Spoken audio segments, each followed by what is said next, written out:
Hello friends. Today we'll be discussing chapter 10 of class 9 from the text Beehive. This is the chapter called Kathmandu, which has already been covered by Dr. Kumar Parag. So I'll do the two companion poems, one by William Wordsworth and one by William Shakespeare. My name is Dr. Amit Ranjan and I teach at RI Bhubaneswar. So let us have a look at these poems. The first one is called A Slumber Did My Spirit Seal by William Wordsworth, who is one of the most important romantic poets of the 19th century and, well, one of the greatest poets in history as well.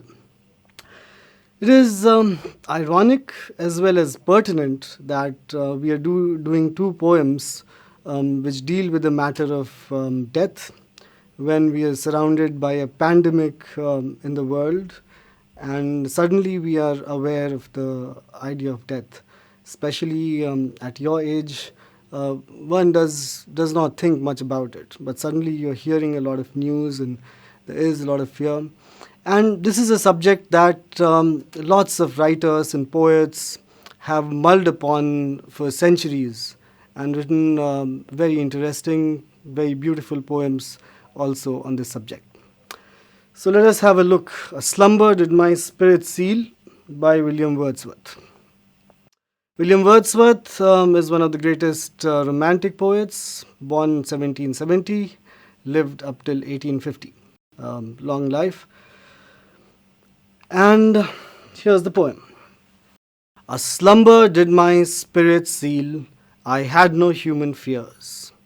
She seemed a thing that could not feel the touch of earthly years. No motion has she now, no force, she neither hears nor sees, rolled around in earth's diurnal course with rocks and stones and trees. So let us go back to a line-by-line explanation.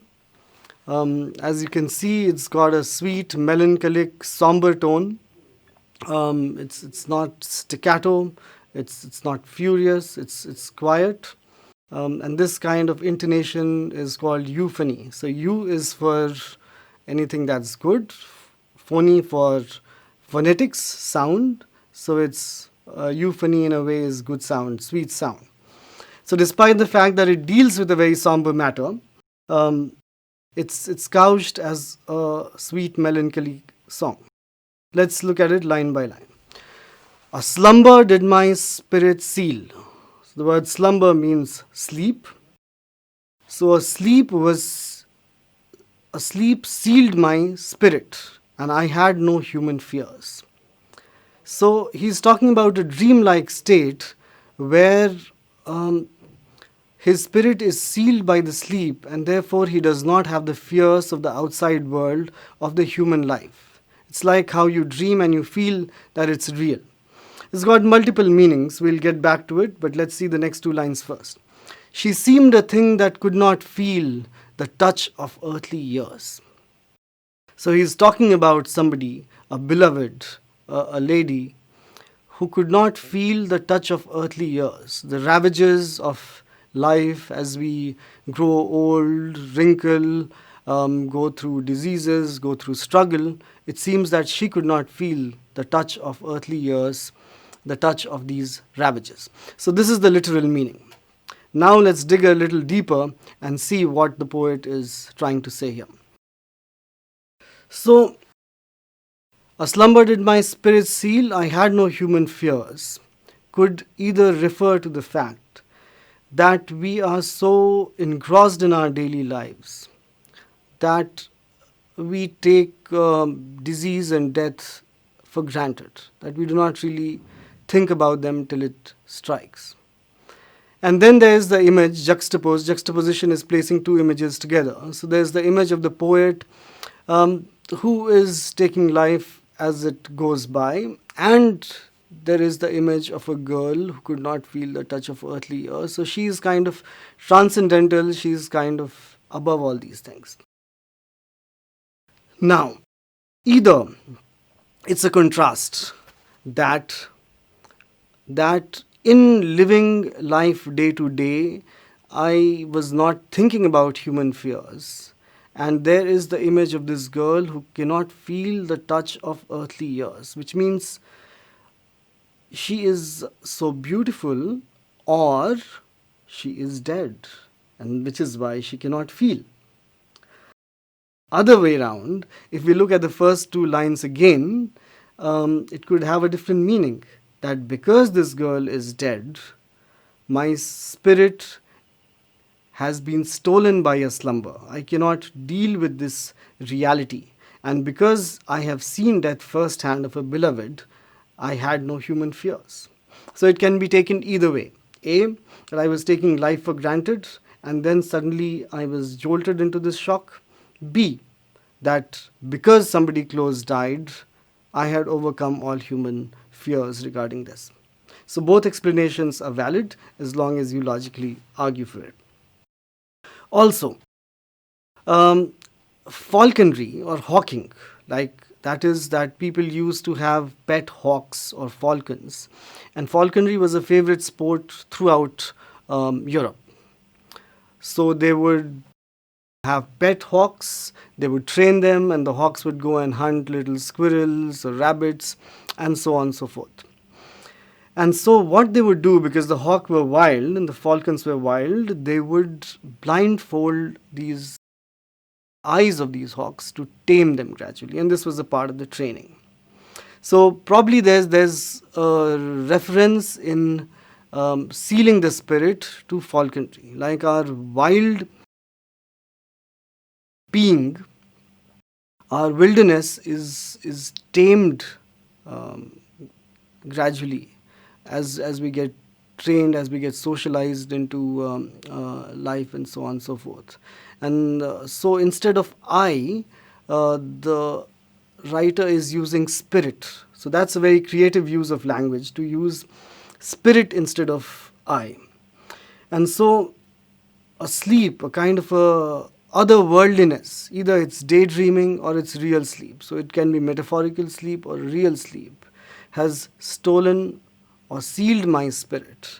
And in that state, I have no human fears, either because the writer is dealing with the death of a beloved, and so he has overcome human fears because he has seen the ultimate reality, or that the writer had, or this character had so far taken human life and death for granted, and suddenly this news has kind of made him aware. Let's look at the next stanza. No motion has she now, no force. She neither hears nor sees, rolled round in earth's diurnal course with rocks and stones and trees. So this affirms, the second stanza affirms that the beloved is definitely dead. And we see a negative use of language, a negative use of activity. No motion has she now. There is no motion. So passivity is being introduced through a negative. No motion, no force. She neither hears nor sees. So with every growing information in this poem, we see that the passivity of this girl. And so through a negative use of language, he reinforces the idea of death. And so this idea is called tautology. Tautology is repetition. Repetition is used to great effect in lots of poetry and music, especially if you listen to Sufi Qawwali in India. There's a lot of repetition of the same idea till so that it becomes a chant, so that you reach a trance-like state. And this is what the poet is trying to do over here, digging into the idea and drumming it into the reader's head, that she has no motion, no force, she cannot hear, she cannot see. And then eventually, the last two lines are very interesting. That the first two lines of the poem, as we saw earlier, introduce the writer whose spirit has been sealed. The next four lines are about the death of this girl. The first two lines slowly, we are not sure. The next two lines very clearly. And the last two lines of the poem are a sort of a redemption. Rolled around in earth's diurnal course. Diurnal is the longest polysyllabic word. Multiple syllables have been used in this in this word, in this poem. So the only word which is polysyllabic, rolled around in Earth's diurnal course. So the Earth is revolving, and so is she, along with the rocks and stones and trees. So she has become part of the nature. She is no longer distinct from the nature, no longer a human being negotiating with nature, but she is part of the nature. And so, even though it's a melancholic, sad poem with great pathos, but in the last two lines, we see that there is a sort of redemption where a dead person becomes a part of the nature. So one is very much a part of one's mother, if the earth taken as a metaphor for mother. Also very interesting is the fact that the Romantic poets primarily wrote nature poetry. So it was a romance with nature. They replaced God with nature. And so it's a return to the God. And so this is a sort of nature worship as well. At once we die, we return to the earth, we return to the five elements that we have come from. Okay, so let's look at the form and the structure of this poem. The rhyme scheme is A, B, as you can see. Force, course, seas, trees. And the first stanza, seal, feel, fears, years. The two quatrains. A quatrain is any stanza that contains 4 lines, quat, 4. And the lines alternate between iambic tetrameter and iambic trimeter. So these are slightly difficult concepts to understand, but I can try to make it simple, which is that there are 8 syllables in the first line, 6 syllables in the next one, alternatingly. No motion, has she now, no force. So four syllables which are voiced, 4 syllables which are not unvoiced. The second line is shorter, which is 3 meters. She neither hears nor sees. Right. Euphony, we have already discussed that the tone of the poem is sweet. So the phonetics of it is sweet, despite the fact that it's talking about a very melancholy issue. In terms of the form of poem, what kind of poem it is, it's a nature poem because there's a return to the nature. There's a return with the rocks and stones and the earth's daily motion. It's a lyric poem. It's supposed to be sung. It's an elegy. Elegies were poems written for the dead in their praise. It also follows the form of a folk ballad, which is the folk songs that were sung in the countryside of England. It also follows that form. So there's a lot packed into this 8 lines, as you could see. We've already seen all these things, but just to repeat, the spirit is switched for eyes, taking the idea from falconry, and so there's a very creative use of seal. And so for all of you who are aspiring to be writers and poets, this is how creatively language is used. Even though you use simple words, you use metaphors which are not used generally. And so instead of closing of eyes, here Wordsworth talks about closing of the spirit. We already discussed tautology, how through no motion, no force, cannot hear, cannot see, and so on and so forth, the idea is drummed into the reader's head that this beautiful girl is dead. And then the idea of passive act as redemption, that despite the fact that this girl would now be merely earthly remains rotating around with earth, but there is redemption in that we become one with nature from which we came. And the idea of nature as God as well. So here a little point that by 18th century, religion's hold over Europe had become weaker, and primarily there was a lot of corruption in the church, and people had lots of difficulties. And so in the New World, the poets and the writers were looking for replacement, or rather replacement of the church, not of God. And so it's in nature that they found great solace. So that's one of the hallmarks of romantic poetry. So this is one of the 5 Lucy poems. There's no clarity as to who Lucy is, but there are 5 of these poems. We do not have time to go into all of them. This was the melancholic time for the poet, and this poem was written between 1798 and 1801 in Goslar, Germany, and as we've already seen, it's a romantic poem. Now, the general use of the word romantic is in terms of a romantic love between a man and a woman, or 2 people. But the idea of romantic poetry historically is anything which has sublime emotions, any idea which is slightly exaggerated, and there's a lot of eulogy for nature. So it's romance for nature, for life itself. So romantic should not be seen in the narrow sense of a person-to-person romance. Okay, so a little bit about Wordsworth's ideas. These ideas are from Lyrical Ballads, which he co-authored with another great poet, Samuel Taylor Coleridge, in 1798, where the idea is that Wordsworth says in Lyrical Ballads, poetry should be written in the real language of men. So as you've already seen with this poem, the words are very simple. There are no words that need explanation except maybe slumber and diurnal. And so this is a part of the poetic manifesto of Wordsworth, that poetry should be accessible to all people, should be able to capture their imagination.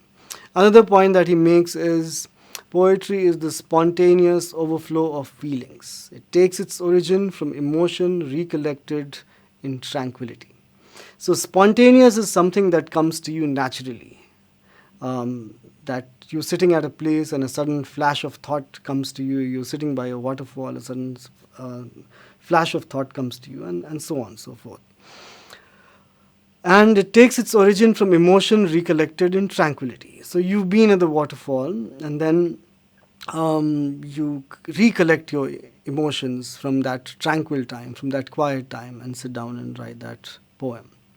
So it's a very interesting idea of how naturally feelings flow to us and we write about them, and that becomes poetry. However, this should be taken in its context and also with a pinch of salt, because you cannot just write anything and that will become poetry. Any thought that it has got a form, it's got a structure, as we saw.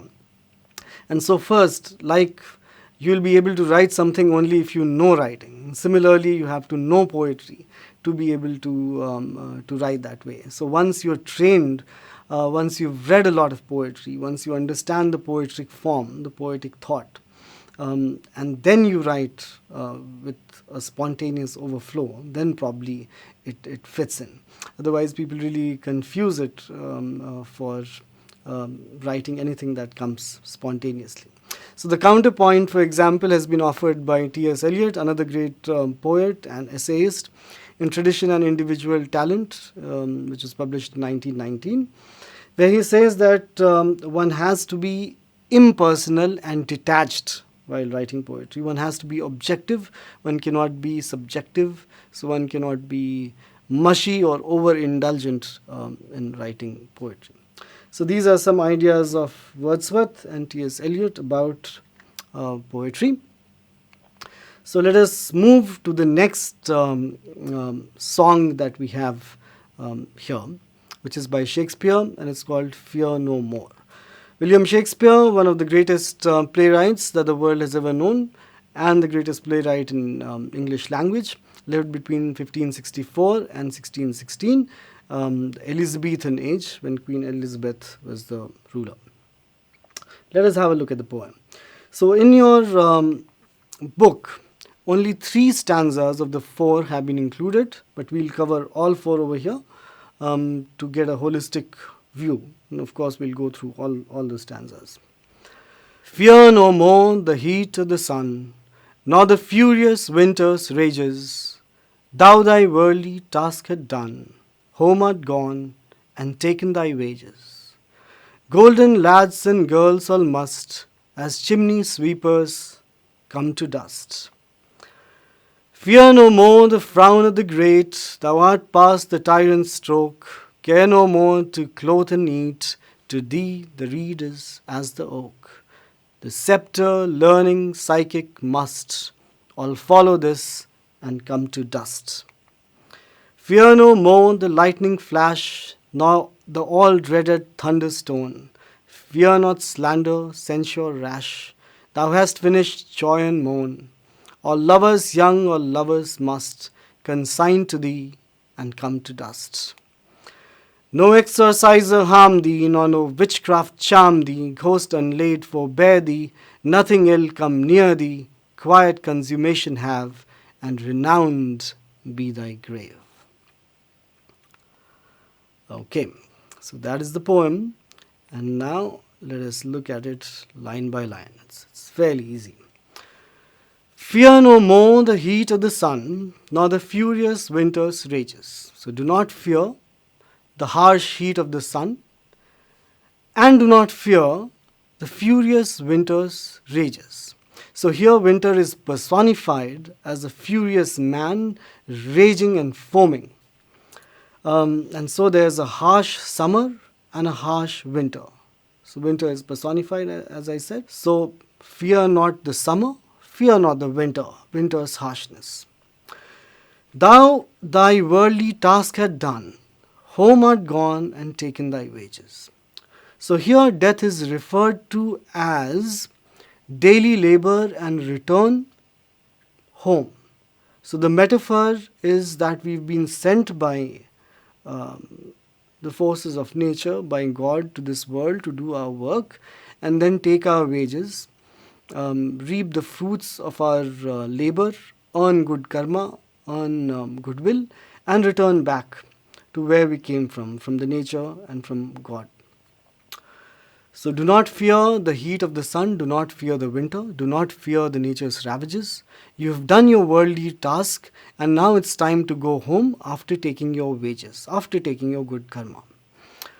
Golden lads and girls all must, as chimney sweepers, come to dust. So golden lads and girls is referring to young boys and girls. Lad is for boys. With golden hair, with blonde hair, as you would find in England. Or it's just referring to very healthy young girls and boys. They all must, as chimney sweepers. So this reference is very interesting, chimney sweepers, which you will see in a lot of romantic poetry also later on. Chimney sweepers were little boys who were employed to clean the chimneys of houses.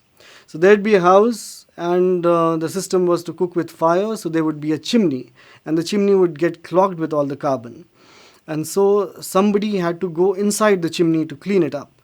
And who would that be done by? You needed somebody slender, somebody small, and so it would be boys. So today, what we clearly know as child labor was not so in up till 19th century England. Anybody who was 7 years and above was considered an adult.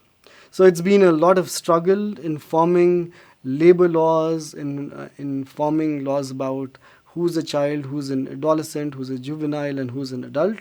So here now we have, so it's not natural laws. It's taken a lot of time for the world to understand these things.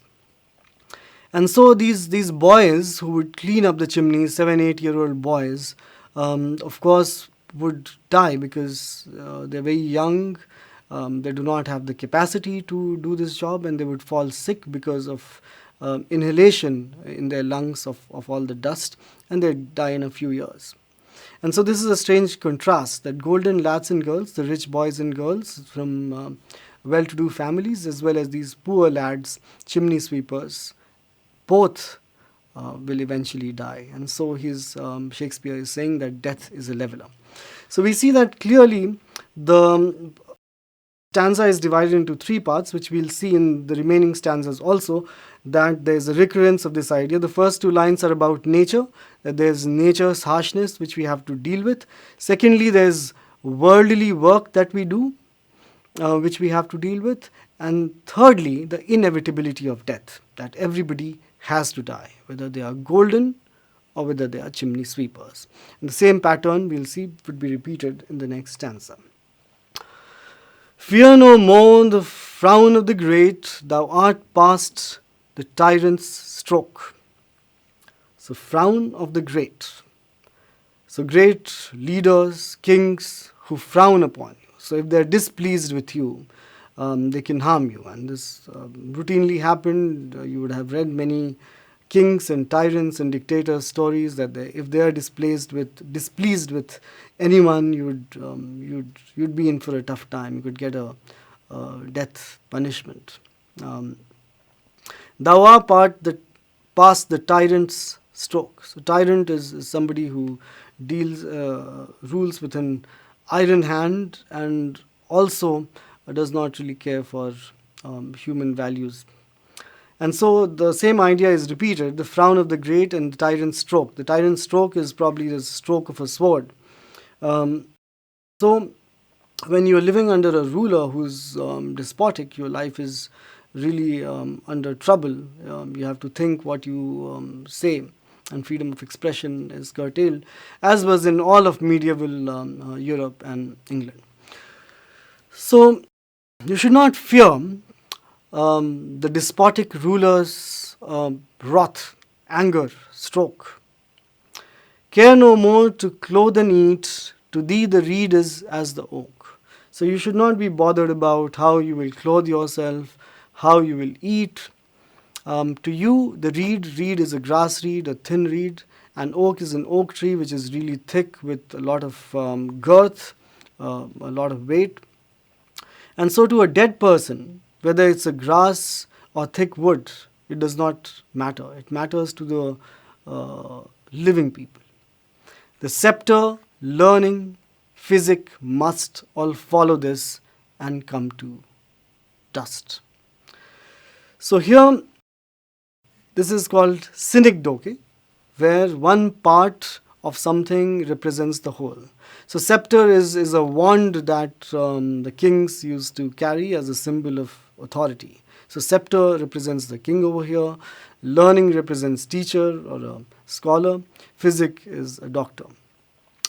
And so the king, the scholar, the doctor, all must follow these rules. That at some point of time to them the reed and the oak will become the same and they would not need to worry about clothing and eating. So once again, the same pattern.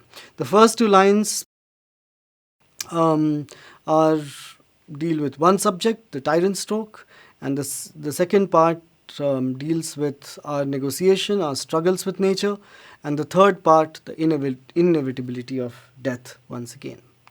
Third stanza. Fear no more the lightning flash, nor the all-dreaded thunderstone. So do not fear the wrath of nature again. When lightning strikes, people hide, animals hide. Do not fear that. Do not fear the thunderstorm. Do not fear the thunderstorm that accompanies with light. So first part again is nature. The second two lines, fear not slander, censure rash. So do not fear the slander, the abuses that the society gives you, or it censures you. Censure is chastising you, scolding you, punishing you for what the society thinks is wrong, or what people around you think is wrong. So rash, censure, slander, abuses, do not fear these things. Thou hast finished joy and mourn. So the time for joyfulness and mourning, for both happiness and sadness is over in death. All lovers young, all lovers must consign to thee and come to dust. So we have seen in the previous two slides the categories of scepter, king, learning, teacher, physic, doctor, and before that children rich, children poor. And here the lovers, that the lovers image as you see in films or songs is eternal. It seems that the lovers would live on forever, but lovers also must consign to thee. Must also consign to you, must also go back to you and come to dust. So once again we see the same pattern. Nature, struggle with the world, and the inevitability of death. The fourth stanza is different. It is a volta. Volta is the other term that you've heard in this regard is volte-face, which is a reversal, a turnaround. So the first three stanzas deal with death, that you deal with nature, with the world, but death will bring you relief and everybody must return to the earth. After the return to earth has happened, this stanza is about that. No exorciser harm thee, nor no witchcraft charm thee, ghost unlaid forbear thee, nothing ill come near thee, quiet consummation have, and renowned be thy grave. So exorciser is somebody who summons spirits. If you've seen ghost movies, you would see that there's an exorcist who summons spirits, who takes spirits out of ghosts and deals with the problem. So hopefully no exorciser will come to take away your spirit, nor no witchcraft charm thee. So witchcraft also is summoning the spirits. Of course, it's a loaded term because there's also witch hunting associated with it. Lots of girls and women were accused of being witches who consorted with the devil, and therefore they were punished, killed, burnt, hanged, and so on and so forth in medieval Europe, medieval America as well. One of the most horrendous memories of this in history is the Salem witch hunt of 1492, where several girls, 30-odd girls, were accused of consorting with the devil, having pact with the devil in America, and they were all hanged publicly. And so the word witch is always loaded, but we should take it, we should understand the historical context of it. But anyway, so once you are in grave, let no exorciser take away your spirit, nor any witchcraft. Nobody comes and does magic on your dead body, on your spirit, and takes it away, that it lies in peace. Ghost unlaid, forbear thee. So the idea in this line is that people who do not get a proper burial, their ghosts would roam about because they have not been put to rest. So people who have not been buried properly roaming around as ghosts, those ghosts do not come and disturb you while you are sleeping in your death. Nothing ill come near thee. So these are the dangers for a dead person: an exorciser, witchcraft, and ghosts coming and disturbing them. So quiet consummation have, that you are now mingled with the earth. Consummation is generally used as a term for a post-marriage term, that the wife and husband become one. And so that same metaphor is used, that the person and the earth have become one, that you have been consumed, both have consumed each other. And renowned be thy grave, that people remember you. People come and pay respect to your grave for the memory of the good deeds that you have done.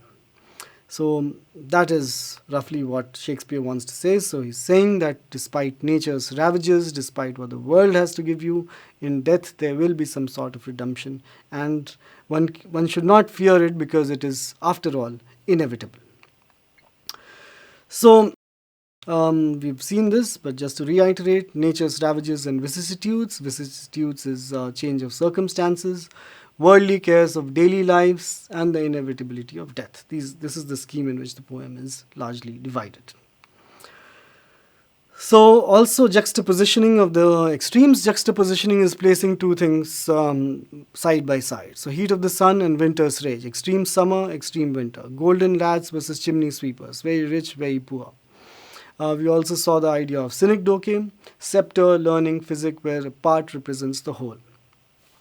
And we saw the idea of volta, of a turnaround in the last stanza, where the first three stanzas keep a certain tone, and the last stanza is the hope that nobody disturbs the departed spirit. And so this song of Shakespeare is taken from his play called Cymbeline. 1611 was the first production of this play, and this is the scene where the person is dead and this song appears. So Shakespeare's oeuvre, his repertoire, his work. Peter Senge has collected 70 songs of Shakespeare. So Shakespeare does not write songs separately, they are embedded in his plays. He also wrote beautiful sonnets. There are 154 of them. He's best known for his plays. There are 39 of them, at least 39 are extant, 39 we know of. And now this song rendered.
Beautiful rendition, isn't it? So these are the credits. This is from the graduate recital of New York University and sung by H. Lamont Watson. The composition is by Roger Quilter. Um, Interestingly, there are poets from Shakespeare's time: John Donne, James Shirley. 1572 to 1631, John Donne, and James Shirley, 1596 to 1666, who also wrote equally stirring and important poems about death, almost with the same tone, with the same matter. So, John Donne is one of the most famous metaphysical poets. He wrote a poem called Death Be Not Proud. We are not going into it. But let's look at James Shirley, who's around the same time, 1596 to 1666. Now, what is the matter here? Why are there three poets of the same time writing about death and so engaged with this idea? Poets of all generations have done this, but we see a multiplicity in this time. It is because England was struck by plague many, many times. Very much like the COVID crisis in the world right now, and people preoccupied with the idea of death and gloom and melancholia. Plague struck London again and again after a few years' interval during this time. So much so that in 1592-93 all the theatres were shut down, very much like now. So Shakespeare lived in a time when theatres did shut down for a while and there was real fear of plague. So you'd see the reference to plague in several of his plays. And yet he was a very successful playwright of his time. And so this crisis of coronavirus is is novel, is new and very dangerous, but at the same time, history has dealt with epidemics and pandemics several times and come out of it the better, with better learning, with better hope. James Shirley's poem we'll quickly go through. It's called Death the Leveler. I wouldn't go into the explanation. Consider it self-explanatory because it's not a part of your syllabus, but it's a very good poem to refer to. Death the Leveler. The glories of our blood and state are shadows, not substantial things. There is no armor against fate. Death lays his icy hand on kings. Scepter and crown must tumble down, and in dust be equal made with the poor crooked scythe and spade. So once again you see that the same ideas of scepter and crown must tumble down. The same words have almost been used like Shakespeare. Must, and be in dust be equal made. So must and dust, that we all must return to dust is the idea, and that no king shall be able to stall this. Some men with swords may reap the field and plant fresh laurels where they kill, but their strong nerves at last must yield. They tame but one another still. Early or late they stoop to fate and must give up their murmuring breath when they, pale captives, creep to death. Once again over here, all the warriors, all the brave men, they also will fall, early or late. The garlands wither on your brow, then boast no more your mighty deeds. Upon death's purple altar now, see where the victim bleeds. Your heads must come to the cold tomb. Only the actions of the just smell sweet and blossom in their dust. The same idea again, that both the victor and victim will go back, and all heads must go to the tomb. And like Shakespeare says in the last line over there, may your name on the grave shine. And similarly here, James Shirley says that only the actions of the just people will blossom in their dust. Now a rendition of this poem. It's quite interesting, animated, and I'll leave you with that to end this lesson. The glories of our blood and state are shadows, not substantial things. There is no armor against fate. Death lays his icy hand on kings. Scepter and crown must tumble down, and in the dust be equal made with the poor crooked scythe and spade. Some men with swords may reap the field, and plant fresh laurels where they kill, but their strong nerves at last must yield. They tame but one another still. Early or late they stoop to fate, and must give up the murmuring breath when they pale captives creep to death. The garlands wither on your brow, then boast no more your mighty deeds. Upon death's purple altar now, see where the victim bleeds. Your heads must come to the cold tomb. Only the actions of the just smell sweet and blossom in their dust. Well, thanks a lot, and hope to see you with another literary piece soon.